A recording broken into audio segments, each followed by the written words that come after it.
Two top baseball teams square off looking to remain unbeaten. Welcome to Sportswire. I'm Will Catterley. Glenallen and Douglas Freeman, two teams going into their first matchup winning in similar ways. Great starting pitching, great defense, and timely hitting. And when it comes to the Jaguars, starting pitcher Kenneth Jackson has been nothing short of dominant. So both the Rebels and the Jaguars looking to remain unbeaten on this season. And the aforementioned Kenneth Jackson on the mound for Glenallen, first inning. The heater gets Zach Schwartz to go down, and then he's not finished. Uncle Charlie, strike him out, sit him down. You know, it was Jackson who had a 5-inning no-hitter against Henrico early in the year, looking to duplicate things. You don't see this very often. Great job by the catcher. Interference called on Justin Walton, so the batter is out. The runner has to retreat back to first, so it's not a stolen base. Trying to steal second again. This time you don't see this often either. He's tagged out, and they say the runner pulled the ball out of the defender's glove, so he is out. Bizarre plays in baseball indeed. Cooper Benson going down, no problem. Next inning for Mr. Kenneth Jackson. Strike him out, sit him down, and gets Gray Pappas. To the third inning we go. You know, number 22, Cameron Lazar, he was dealing as well for the Rebels. Strike him out, sit him down. Down goes Casey Richardson, and then another strikeout. Lazar looking strong. Which team would blink first? Let's go to the fourth. Still no score. More Lazar. Strike him out, sit him down. Number 10 goes down. Then, don't steal on this guy. Catcher getting it done. Cuts down Cameron Wheeler trying to take second base. We go to the fifth. And finally things get going. The big running back Devin Flowers hit by a pitch. Two runners on for Glenallen. Looked like Freeman would get out of this with no problems because, watch the right of your screen. Jumping in, flying in is Drew Frank. He gets the pop out bunt all the way from first base. And then, well, Glenallen would finally get on the board. Ground ball, base hit through the hole between third and short. Runner comes around to score. And yeah, he thinks he's a lumberjack, cutting down wood. Robert Spicer picking up the RBI. And then with a runner on third base, great plays. Devin Flowers comes to score on the sacrifice bunt to give the Jaguars a little bit of cushion with a 2-run lead. Still in the fifth. Trying to steal second. Third time's a charm this time for Glenallen. And the ball gets away. Runner from third comes home to score. In the form of Robert Spicer, it's a 3-0 lead. After 5, more wheeling, more dealing. Kenneth Jackson. Right down Broadway, strike 3, he got him. And the Jaguars up 3-0 through 6. And Coach Dave Savino saying, hey, when the ball's hit, I want you to run. It's on the ground. Run! It's a base hit. Flowers with an RBI. More runs for Glenallen. They would take a 4-0 lead going into the 7th and final frame. And guess what? Mr. Kenneth Action Jackson with the strikeout. Jackson gave up 1 hit in this, couple of walks, and 10, count them, 10 strikeouts in the win. Glenallen goes to Freeman. They stay unbeaten and shut out the Rebels. 4-0 is your final. When it comes to girls tennis, perhaps no rivalry has been as dominant as Deep Run versus Godwin. Both with a rich history of state competition, the Wildcats made it to the finals last season, while Godwin's own streak of taking titles was finally thwarted by the Wildcats just a few years earlier. The majority of Deep Run's team were just freshmen a season ago and bring back an extremely talented roster back yet again. So to Deep Run High School we go. Tennis anyone, we go to the number 1s. It's Brooke Conitzer in the near court for Deep Run in blue against Emily Wirt of Mills Godwin in red in the far court. And watch this winner. Right in your living room, Emily Wirt. Godwin, big point down the line. Conitzer would come back though on the serve. Conitzer, Wirt trying to make her use all the court. Conitzer on a pretty nice looking volley. Gonna stop the winning attempt there. And then Conitzer starts to take control. She's got Wirt on the run, and then slam-a-jamma. Point, Brooke Conitzer. More Conitzer with the serve. Deep run. Very deep and very talented. Like I said, a lot of freshmen on this team last year, so now they're sophomores. They're only better. Check this out by Wirt, though. Right back at you. Point, Godwin. Their number one is fantastic. These two teams have a long, storied rivalry, and it will continue. It was too much Conitzer, however, against Emily Wirt. That shot is out, and Brooke Conitzer wins the match 6-2, 6-0. Let's go to the number twos. In the front court, Godwin's Sahiti Vegunta taking on Audrey Butterworth. In the far court there, Butterworth just knocks that one in. That's good for the point. Now we switch sides. Butterworth in the near court. Audrey. Really good 1-2 combo for deep run between Brooke and Audrey. That shot cannot be gotten to. Another point for Butterworth. Audrey on the serve. Just power. That one cannot be gotten to at all. Butterworth again on the serve. Boom! Down the line. Point. She is heating up, and so is this deep run team. Still not finished. Cannot return that one. And it was all Butterworth. 6-1, 6-0 over Sahiti Vegunta. Nice point right here from Sarah York taking on Olivia Wright. Sarah York, winner down the line again in the far court. There she is again serving. But Olivia Wright could do no wrong later in this match. She's only a freshman, but she's about 6'1". So hard to play the net game. Be better off lobbing it, but she's got a massive forehand. Very powerful shots. York had to jump at that one, and then right in on the line. Point, Olivia Wright. More right. On the serve once again. Powerful forehand. Wright using the other side of the court. That is money. 6-1, 6-3 would be your final in this one, as you would see Wright again. Once again, another freshman. Not even going to let it land. What a winner, as Wright dispatches of Sarah York. Let's go to the number fours. It's Andrea Jaffe in the far court here for Mills Godwin, taking on Lindsay O'Neill. Swing and a miss. Strike three. O'Neill misses that one. She wouldn't miss too much more, though. Now she's in the far court. O'Neill on the serve. Great shot right here. You think she's got it, and she does. Nice point for Jaffe, getting the point for Mills Godwin. However, Lindsay O'Neill, like the rest of the girls, very talented, nice drop shot, perfectly placed for the point right in your living room. Point, deep run.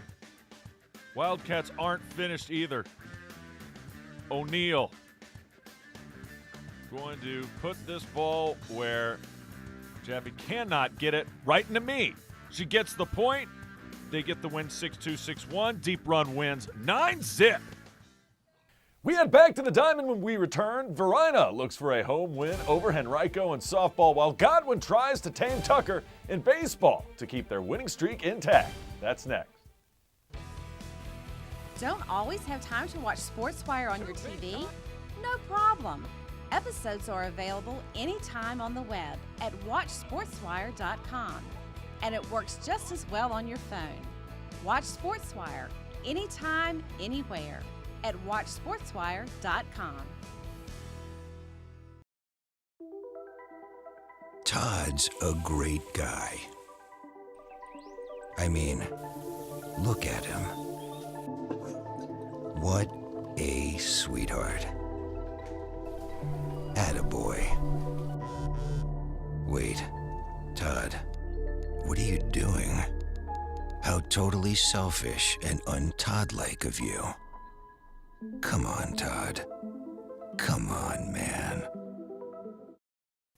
Welcome back to Sportswire. Let's go up tempo. We start with lacrosse as the deep run guys and girls continue to climb the rankings. The Wildcat guys moved to 4-1 on the year with their only loss to an excellent Western Albemarle. Meanwhile, the ladies are 4-0 after wins over Cosby and Albemarle. It will be interesting to see how these teams improve as conference play heats up. Well, in tennis, it's no surprise after their dominating win that Godwin and Deep Run is number 1 on the girls' side. Freeman is unbeaten as well at 4-0. The surprise does come in boys' tennis, where Tucker's now 4-1 after a 7-2 win over Maggie Walker. Godwin and Deep Run are certainly in the mix at 3-0 and 3-1 respectively. The Eagles got the best of the Wildcats 6-3 before the break. Well, the 2018 All-Metro Indoor Track teams have been announced, and with no surprise, the female athlete of the year is Godwin's Britton Wilson. Wilson set the top national times in both the 300 and 500, winning states in both events. Hermitage's Pearl Nagby held the top spot in the 55-meter dash, and Highland Springs and Glenallen each had phenomenal relay teams. On the guys' side, Deep Run's Matthias Cannon made the cut as he was excellent in the 1,000 and 1,600 meters, and nobody did the shot put better than Benjamin Clay at Highland Springs, and those are just a few of the All-Metro selections. Speaking of high honors, Freeman senior Cameron Shears was named Gymnast of the Year by the Times-Dispatch. Shears has now earned the honor for the second straight season. She was undefeated in all-around competition in the regular season and then finished 9th at the state meet. She scored the highest marks in states of any local gymnast. And where are they now? Well, former Glenallen baseball star Kyle Battle is making his presence felt at Old Dominion in a big way. Battle hit a game-winning walk-off inside the park home run as the Monarchs beat Middle Tennessee 8-7. It was the 6th straight win for ODU, and it was Battle's second walk-off hit of the season. To softball we go now. It's Varina at home and in trouble against Henrico. Remember a week ago you saw Henrico win that wild 14-13 victory over Freeman in the late innings? Well, they got going early in this one as well. Another hit batsman. The pitcher for Varina hit 3 out of the first 4 batters she faced. They were really crowding the plate. That drives home a run. It would be 1-0 Henrico. More Warriors. They get the out at third, but not at home as number 3 comes around to score. Maisie Spivey. Spivey senses tingling. 2-0 is the score. Sam Traylor gives up 2 in the first for Varina as a starting pitcher. Meanwhile, Blue Devils pulling out a tire there. Got to get the shoe tied, but on third base, threatening. Big strikeout, swinging right there, and then gets her as well. And Henrico, great job on the mound, getting the strikeout. Samantha Connor doing the honors. Finally, though, here come the Warriors again. Line drive, base hit. They would add to the lead. It'd be 3-0 in the second. Finally, Varina looks like they got something going. Couple of runners aboard. With lead of this. Swing and a miss. Strike 3 as number 15 goes down Kelsey Riggs. But then this is not rigged. That's a line drive base hit to left. 1 run scores. Here comes another. It's going to be a 2 RBI triple for Amber Fiorillo. And they're not done. Tied at 3. I got it. I don't got it. Run comes across to score. Fiorillo, and it's a 4-3 ball game. Great defense, just saw right there. A line drive, runner on first, caught off first. So Varina getting bailed out with defense. Then their offense came back. Bottom half of the inning, that's an RBI single. They extend their lead, going home with it, not going to get it. Somehow the runner hadn't taken off from third yet, but she will still score. Number 17, Sam Wingo. It's 6-3 Varina. So once down 3-0, now up 6-3. Once having problems throwing the ball, Sam Traylor getting out with some help from her defense too. Nice job at short. Amber Fiorillo. And then that's a gapper all the way to the wall with a runner aboard. She will score. And number 4, Alexis Garnett. And Fiorillo with the RBI double. Later, runner at third, same inning. That goes for a sac fly. Varina adding to their lead. It's now 8-3. We go to the 6th. The boomstick. Amber Fiorillo again with the double. She had herself a night. Lead to this. Shea Boysaw with a sacrifice fly. That will count and drive in another run. Now up 7-3. Last chance Henrico. Make that 9-4 at this point. Last chance Henrico. Ground out. And Varina gets a victory to defend home turf. 9-4 is your final. Now to some baseball. Tucker at undefeated Godwin. Yeah, Godwin undefeated. Freeman was undefeated. Glenallen hadn't lost going into this week. Granted, not a lot of games have been played. This is bottom second, no score. That's about to change. Pitcher on the mound, Caleb Word. And that ball is hit a long way. Get your arm down. We have a tough enough time seeing left field ever since they put the blue tarp up behind home plate. Either way, that ball will work. That dog will hunt. That run will score. It'll be a 1-0 lead for the Godwin Eagles after 2 innings of play. Very next inning, let's go third. Eagles looking for more. Uncle Charlie curveball hit off the end of the bat, but it's going to work for Mark Brousson.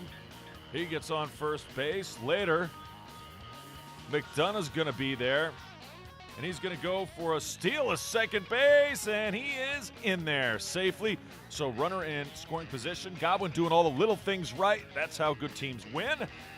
Stealing the bag, playing good defense, hitting the boomstick. That goes as a double.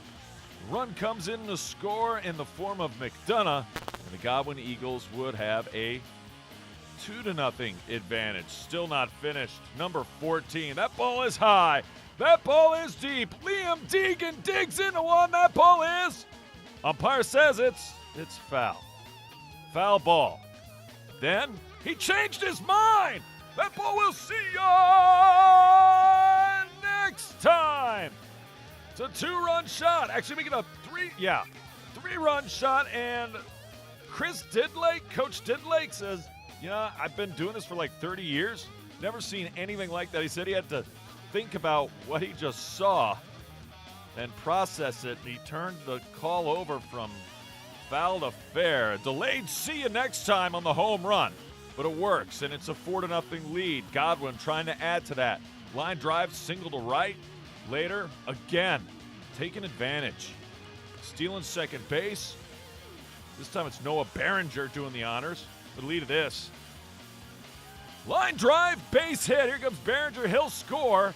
And good savvy base running by the hitter. He gets to second base. The lead of this. This ball is hit high and far. That's a gapper. That's going to score another run. Godwin taking care of the Tigers at home as number 6, Brock Behringer, comes home to score. And then later, ball gets away. So you got a runner in scoring position in Scott McDonough. New pitcher coming in. But the result is going to go the Godwin Eagles' way because they can't field the ball in left. 2 runs come across the score on the I got it, I don't got it category play. Big old high five. It's 8-0 after 4. Meanwhile, how about Godwin's pitching? It's pretty good. Sam Landis lands himself a strikeout there. More Sam Landis. Lefty dealing. Absolute heat. That's good for the strikeout. And then one more Landis. He's going to finish the job with the high heater. Strikes him out, sets him down. Godwin gets another win. They stay perfect on the young season. 9-1 is your final. Well, there's nothing like a little spring break baseball, right? Deep Run hosts the Spring Break Classic as the Wildcats have 2 very polar opposite days on the diamond. Highlights are straight ahead. Here's another 90-second history report. He was famous as any president, yet never elected to public office. He's Benjamin Franklin, the multifaceted founding father. Born in Boston in 1706, the 17-year-old Franklin headed to Philadelphia to make his mark. While there, he started our first lending library, but his true literary achievement was publishing Poor Richard's Almanac. Using the pen name Richard Saunders, he wrote clever commentary that is still quoted today.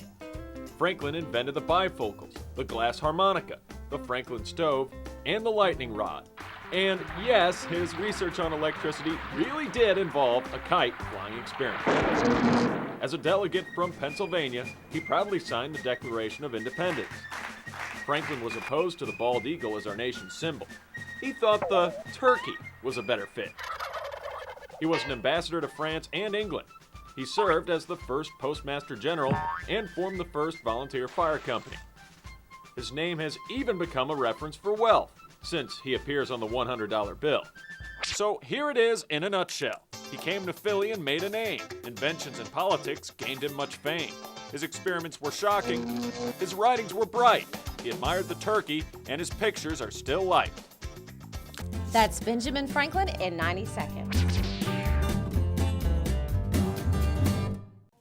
Welcome back to Sportswire Spring Break Baseball. Anyone? A Deep Run High School.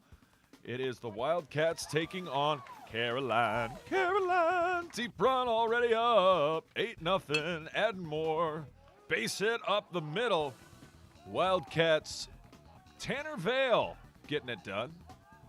And on the mound, things were looking good for Deep Run and at the plate. That ball's hit deep to left center and over left fielder's head. That's going to score 1 run.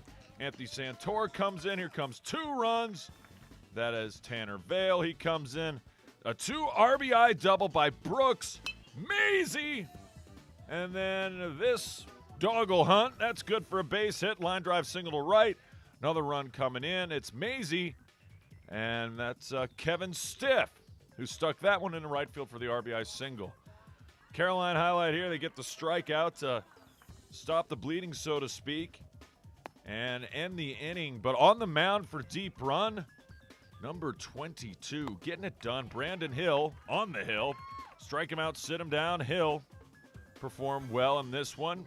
Wildcats use a couple of different pitchers in this matchup. This is, well, that ball is, oh my goodness. Sometimes just have days like that, and Adam Brooks is going to take advantage. Look at him go all the way to third. He's going to outrun the other umpire as well. He gets to third base on the triple, and then that would lead to this. They're going to drive him home. Santor with the RBI single as number 20 comes around the plate, and then bases loaded. That's going to add to another run. The run just kept coming and coming and coming. Kevin Stiff crosses home. Ben Lineberger hits this one way up in the air. I got it. 1 run comes in. Just that kind of day for Caroline. And Deep Run could use a game like this, as you're about to see. 14-0. Wildcats up by 2 touchdowns. Defense going to keep it that way. Pitching doing well once again. Hill again. Another strikeout right there. He gets him down, and then more. Hill hides that ball. How about some defense? Nice play in the outfield. Andrew Shalaski gets the out. Deep Run gets the 2-touchdown victory. 14-0 is your final. Well, as good as that game was, the night before the opening round of the playoffs, top 5 matchup, according to Times Dispatch. Number 2, St. Chris taking on number 4, Deep Run. And St. Chris has a couple men on in the first inning, but Hoodie is on the mound in this one. Number 24, Justin Hood, going to get out of the inning with no damage. So nice job by Deep Run and Hood. Meanwhile, for St. Chris, this dude was the man. Number 24, Patrick Roustis, was absolutely fanning hitters. Roustis. A single for Eli Wiesner. Wiesner would have a couple of hits in this ball game. I don't want to spoil it, but that'd be about all that Roustis would give up. Strike him out, sit him down, strikes out the side.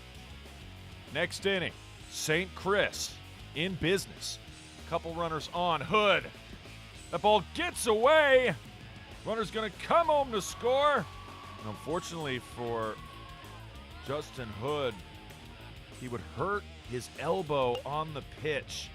No word on the severity of the injury, but I feel bad for Hood. St. Chris takes advantage. Next batter. Is he out at the plate? Oh, no, he's called safe. I'd go with the Sportswire slow-mo, but he actually got the call right, folks. I know we like to criticize Blue there, but the umpire made the right call. 2-0 at that point. And back to the mound for Roustis, who was on his game. And in the zone, not only does he have velocity, but he's really nailing that low strike zone. Really hard to hit those balls. Strike him out, sit him down. Bright spot for deep run in this one, number 9. David Hansen, who came in relief, pitched fairly well. Gets a strikeout there. He's pumped up. I mean, he is pumped. Wildcats just need to get a couple base runners on. This would be their best chance. A couple on in the 4th after this walk. Carson Jones and Wiesner with 2 singles in this one. But Roostis gets Lineberger looking. He's like, I thought that was high. Well, the guy's been pounding the zone low, so it's going to feel that way. And then he gets a strikeout right there by Tyler Brott. There were 2 men aboard, nobody out. And Roostis and St. Chris, the Saints, get out of trouble. And then they would add on. Hansen back to the mound. Nice play at third. Terrific defense and call him out at first. It's a double play for deep run. But St. Chris would still respond. That ball is hit where they aren't. A base hit's going to score a run as Donovan Murphy drives home Madison Fermar. It's 3-0 at that point, and which was more than what Roostis would need. Gets a strikeout there. More Roostis. Strike him out. Sit him down. Roostis dialed in. Gets Nick Noonan. And then some insurance. That is going all the way to the wall. Madison Fermar scores again. And St. Chris could do no wrong in this. Roostis 11 Ks in the win. 5-zip your final. Remember, if you have questions or comments about the show, just send me an email to this address, sportswire@henrico.k12.va.us, and you can always follow us on Twitter. I can't wait to see ya next time on Sportswire.